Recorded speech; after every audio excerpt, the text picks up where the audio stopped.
గత 4-5 రోజులుగా దేశవ్యాప్తంగా దుమారం, వివాదం,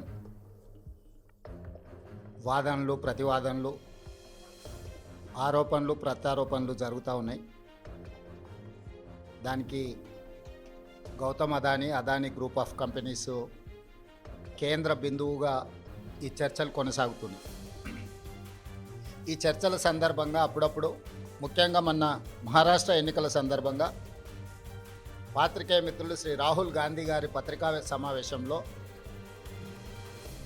అదానీ గారి నుండి తెలంగాణ రాష్ట్ర ప్రభుత్వం, ఆ రాష్ట్ర ముఖ్యమంత్రి రేవంత్ రెడ్డి గారు నిధులను స్వీకరించిండ్రు కదా, కాంగ్రెస్ పార్టీ ఏ విధంగా అదానీ గారి తప్పులను ప్రశ్నిస్తారు అని చెప్పి పాత్రికేయ మిత్రులు ప్రస్తావించడం జరిగింది.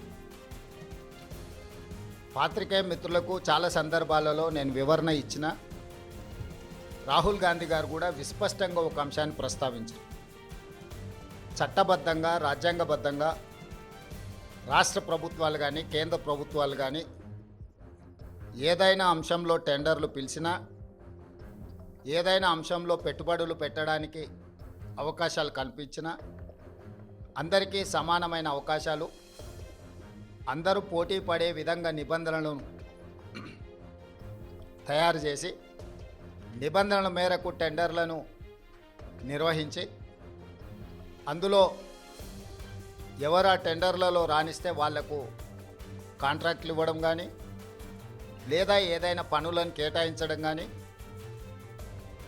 ఏదైనా విషయాలతో అదానీనే కాదు, అంబానీ కావచ్చు, టాటా కావచ్చు, బిర్లా కావచ్చు, ఈ దేశంలో ఉండే ఏ సంస్థలకైనా రాజ్యాంగబద్ధమైన రక్షణ ఉంటుంది, వాళ్ళు పెట్టుబడులు పెట్టడానికి అవకాశం ఉంటుందని రాహుల్ గాంధీ గారు వివరించడం జరిగింది. అయినా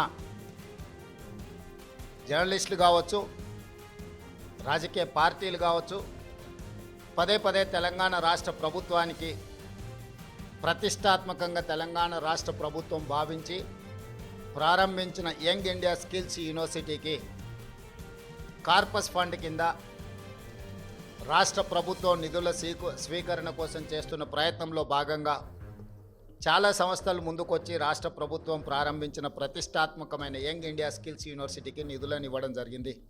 దాంట్లో భాగంగానే అదానీ సంస్థ కూడా 100 కోట్ల రూపాయలను కార్పొరేట్ సోషల్ రెస్పాన్సిబిలిటీ కింద తెలంగాణ రాష్ట్ర ప్రభుత్వం ప్రారంభించిన యంగ్ ఇండియా స్కిల్స్ యూనివర్సిటీకి ఇస్తాము అని చెప్పి ఆమోద లేఖ ఇవ్వడం జరిగింది.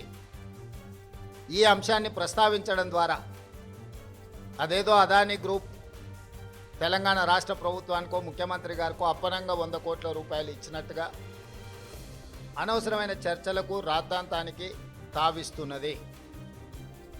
వాస్తవంగా ఇన్కమ్ ట్యాక్స్ క్లియరెన్స్ లేకపోవడం వల్ల ఇన్కమ్ ట్యాక్స్ నుంచి మినహాయింపు తీసుకోవడానికి రాష్ట్ర ప్రభుత్వం చేస్తున్న ప్రయత్నము నిన్న మొన్ననే 80B కింద రాష్ట్ర ప్రభుత్వానికి యంగ్ ఇండియా స్కిల్స్ యూనివర్సిటీకి అనుమతి ఇవ్వడం జరిగింది. ఇప్పటి వరకు ఏ సంస్థ నుంచి కూడా తెలంగాణ రాష్ట్ర ప్రభుత్వం తన ఖాతాలోకి 1 రూపాయి కూడా తీసుకోలేదు, ఇంక్లూడింగ్ అదానీ. అయితే అనవసరమైన చర్చలలో తెలంగాణ ప్రతిష్ట కానీ, వ్యక్తిగతంగా నా గురించి చర్చ జరగడం, మా మంత్రివర్గ సహచరులకు నాకు ఎలాంటి సుతారము ఇష్టం లేదు. అందుకే స్పష్టంగా నిన్ననే రాష్ట్ర ప్రభుత్వం తరఫున అదానీ గ్రూప్ ఆఫ్ కంపెనీస్కి మా అధికారి జయేష్ రంజన్ ద్వారా లేఖ రాయడం జరిగింది. జరుగుతున్న వివాదాలు, ఆరోపణలు, రకరకాల పరిస్థితుల వల్ల తెలంగాణ రాష్ట్ర ప్రభుత్వం మీరు ముందుకు వచ్చి ఉదారంగా తెలంగాణ యంగ్ ఇండియా స్కిల్స్ యూనివర్సిటీకి ఇస్తాన్న 100 కోట్ల రూపాయలను తెలంగాణ రాష్ట్ర ప్రభుత్వము స్వీకరించడానికి సిద్ధంగా లేదు. కాబట్టి దయచేసి మీ 100 కోట్ల రూపాయలను యంగ్ ఇండియా స్కిల్స్ యూనివర్సిటీకి బదిలీ చేయొద్దు అని చెప్పి విస్పష్టంగా వారికి లేఖ రాయడం జరిగింది. ఈ పత్రికా సమావేశం ద్వారా పక్క రాష్ట్రాలు, పక్క దేశాలలో అదానీ గ్రూప్ ఆఫ్ కంపెనీస్ మీద జరుగుతున్న వివాదానికి తెలంగాణ రాష్ట్ర ప్రభుత్వానికి ఎలాంటి సంబంధం లేదు.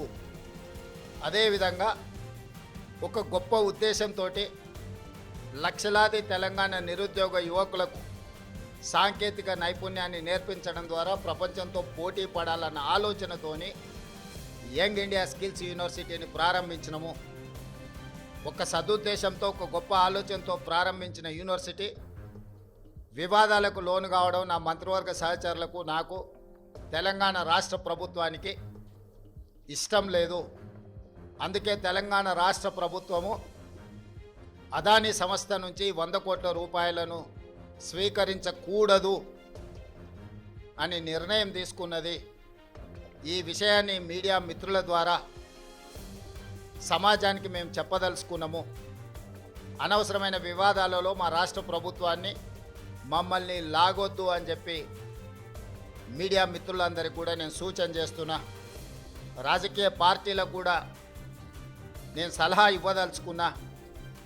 రాష్ట్ర ప్రభుత్వ ప్రయోజనాల కోసం తీసుకున్న నిధులను కూడా రాజకీయ కోణంలో ఆరోపణలు చేయడం ద్వారా నిరుద్యోగ యువకులకు నష్టపరిచే విధంగా వ్యవహరించే వాళ్లకు రాష్ట్ర ప్రభుత్వం ఈ నిర్ణయం తీసుకున్నది. వాళ్ళందరూ కూడా ఈ అంశాన్ని పరిగణలోకి తీసుకోవాల్సిందిగా నేను ఈ సందర్భంగా తెలియజేస్తున్నా.